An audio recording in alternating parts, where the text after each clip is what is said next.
Há um tempo atrás eu voltei a usar o TikTok, até aí tudo certo, só que com o tempo eu comecei a me deparar com vários vídeos desse tipo aqui.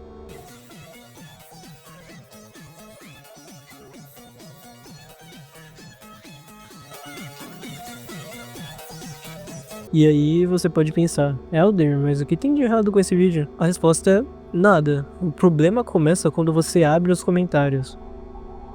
A gente acusando de tracing, gente defendendo, gente brigando, e no meio disso tudo um monte de desinformação. E foi exatamente por isso que eu decidi fazer esse vídeo. Porque hoje até mesmo quem não desenha vai sair daqui entendendo o que é o tão famigerado tracing, além de algumas das várias práticas polêmicas na comunidade de arte. Mas antes de tudo, o que realmente é o tracing? Vou explicar da forma que a comunidade de arte enxerga. Basicamente, o tracing é quando você pega um desenho ou uma referência já existente, normalmente de outra pessoa, e traça por cima dele. Pode ser feito tanto no digital quanto no tradicional. Um exemplo bem rápido.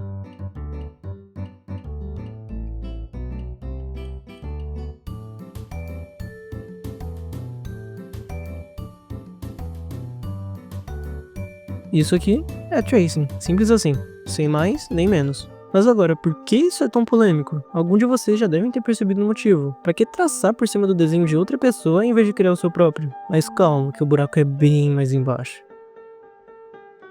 O que realmente tem de errado no tracing? A resposta é simples, é a forma em que ele é usado. Vou fazer uma historinha aqui pra vocês entenderem melhor. Joãozinho sempre quis aprender a desenhar, mas após uma tentativa e uma grande quebra de perspectiva, Joãozinho teve uma ideia. Abriu o Pinterest, achou um desenho que lhe agradou, jogou em seu programa de desenho, abaixou a opacidade e traçou por cima. O que tem de errado até agora? Nada. Joãozinho gostou muito do resultado do desenho que ele fez. Gostou tanto que até pensou, pô, vou postar esse desenho que eu fiz. Com a postagem de seu desenho, o Joãozinho iria se surpreender, não pelos elogios que ele iria receber, mas sim com a enorme bola de neve feita por ele mesmo. E isso te lembra de alguma coisa? O problema da história do Joãozinho nunca foi o tracing, e sim o pensamento de que só por traçar por cima da arte de outro artista ele realmente tinha feito aquele desenho, mas na realidade Joãozinho nunca criou nada, ele apenas copiou. Essa é a enorme polêmica do tracing. Quando um artista faz tracing na arte de outro artista e posta como se fosse dele, é onde tudo vira polêmica, porque não se trata mais sobre arte, sim sobre um plágio, o que acaba afetando tanto a carreira do artista que copiou a arte, quanto o que teve a arte copiada. Mas afinal, mesmo depois de tudo isso, o tracing pode te ajudar? Sim, o tracing ajuda, mas sempre tem um mais. Quando o artista tá começando, é normal querer desenhar em um certo estilo, de uma certa maneira. E é aí que entra o tracing. Porque na arte, uma das coisas mais marcantes no desenho de alguém é o traço. A forma como a pessoa afina ou engrossa uma linha, a maneira que ela constrói as formas. Mas a gente não pode ser como o Joãozinho. Se você usar o tracing apenas como estudo, ou seja, traçar por cima do desenho de outro artista com a intenção de entender, isso sim pode te ajudar a desenhar naquele estilo. Mas é claro, traçar por cima não vai fazer você dominar o estilo de ninguém. Vai ser necessário um conjunto de estudo, prática, repetição e muito tempo. Mas eu não quero me aprofundar muito nisso agora, pelo menos não nesse vídeo. Mas se vocês quiserem, eu posso trazer um vídeo explicando melhor esse assunto.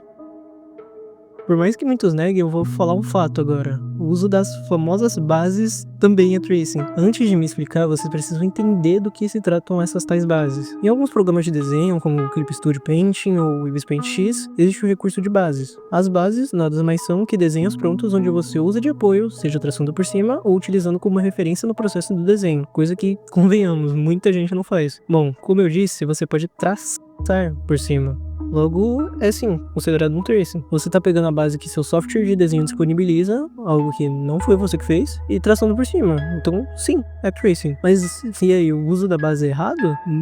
Na verdade depende, assim como o tracing. Se você usa bases recorrentemente nos seus desenhos, pode ser que você acabe meio mal acostumado e dependente das bases, já que você não pensa tanto traçando naquela base de mão, por exemplo, quanto pensaria se estivesse se esforçando para lembrar como a mão realmente funciona, entende? Mas esse não é o único tipo de base que existe. Existe também um outro tipo que muita gente confunde, que é quando você pega uma referência e traça por cima dela, mas não para copiar, e sim para entender. Você simplifica as formas, analisa a estrutura e depois deixa esse estudo de lado e tenta desenhar por conta própria. Isso ajuda muito, porque você começa a enxergar formas que antes passavam despercebidas. Esse tipo de estudo é extremamente útil, tanto para quem está começando quanto para quem já desenha há mais tempo, mas tem chance de acontecer um erro muito comum. A pessoa traça e ao invés de usar aquilo como estudo, ela simplesmente traça de novo por cima. Nesse momento ela não tá mais estudando e sim, ela só voltou pro tracing, e no final não aprendeu nada. Apesar do tracing ser tudo isso que nós acabamos de comentar, ele tá longe de ser o principal motivo das discussões que acontecem na internet. Porque a desinformação e a opinião conseguem falar muito mais alto. Pessoa com pouco conhecimento sobre o assunto tenta opinar sobre algo que elas mal conhecem, o que gera uma enorme bola de neve sobre algo que, se você tivesse o mínimo de conhecimento, podia ser facilmente evitado. Mas, bom, você viu o vídeo agora e sabe o real significado por trás do tracing e o porquê dessa polêmica toda. E sobre quem não sabe, às vezes vale a pena explicar, outras vezes é só mandar esse vídeo mesmo.